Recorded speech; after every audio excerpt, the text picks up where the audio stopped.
ગત 31 ડિસેમ્બરના રોજ ગાંધીગ્રામ પોલીસ સ્ટેશનમાં એક ગુનો નોંધાયો હતો, જેમાં હકીકત એવી હતી કે ગાંધીગ્રામના એક ફરિયાદી જે 23 ડિસેમ્બરના રોજ પોતાનું ઘર લોક કરીને પોતાની પત્ની સાથે વિયેતનામ ફરવા માટે ગયા હતા.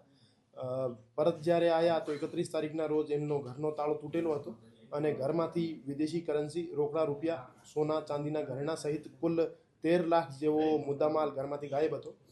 તો એવામાં ગાંધીગ્રામ પોલીસ દ્વારા તથા એલસીબી ઝોન 2ની ટીમ દ્વારા આમાં તપાસ હાથ ધરવામાં આવી હતી.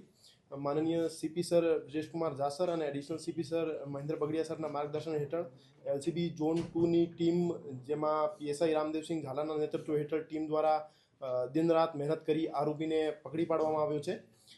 જે આરોપી છે રીઢો ગુનેગાર છે. એમના વિરુદ્ધ મહારાષ્ટ્રમાં કુલ 17 ગરફોડના ગુના નોંધાયેલા છે.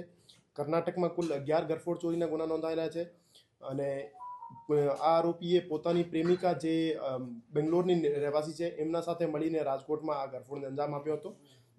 એલસીબી ઝોન 2ની ટીમ દ્વારા બંને આરોપીઓને પકડી પાડવામાં આવ્યા છે અને તમામ મુદ્દામાલની રિકવરી કરી લેવામાં આવી છે. એમની એમો એવી હતી કે બીજા સ્ટેટમાં જઈને મહાનગરોમાં ગેસ્ટ હાઉસ, હોટલ કિરાએ ઉપર લે અને ત્યાં રોકાઈને દિવસ દરમિયાન બંધ મકાનોની રેકી કરે અને રાત્રે એમ બંધ મકાનોમાં ગરફોડને અંજામ આપે. અગાઉના જે ગુના નોંધાયેલા છે આમાં ફક્ત અને ફક્ત જે મેલ આરોપી છે એમના વિરુદ્ધ નોંધાયેલા છે.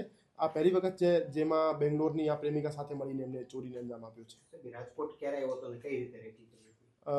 29 તારીખે આ રાજકોટ આવ્યો હતો એવું જાણવા મળ્યું છે અને 30 તારીખના દિવસ રેકી કરીને 31 તારીખે એમને ચોરીને અંજામ આપ્યો. અન્ય કોઈ શહેરોની અંદર ગયો હોય અથવા ગુજરાત? આ બાબતે પૂછપરછ ચાલુ છે. રાજકોટને ટાર્ગેટ કરવાનું કારણ હજુ આ બાબતે સ્પેસિફિકલી રાજકોટ એમના દ્વારા કેમ ચૂઝ કરવામાં આવ્યો આ બાબતે પૂછપરછ કરવામાં આવશે. આરોપી છે તે મોબાઈલ પણ ઉપયોગ કરતો ન હતો? ના, મોબાઈલ આરોપી દ્વારા ઉપયોગ કરવામાં આવતો હતો. એમના પાસેથી 3 સાદા મોબાઈલ રિકવર કરવામાં આવ્યા છે.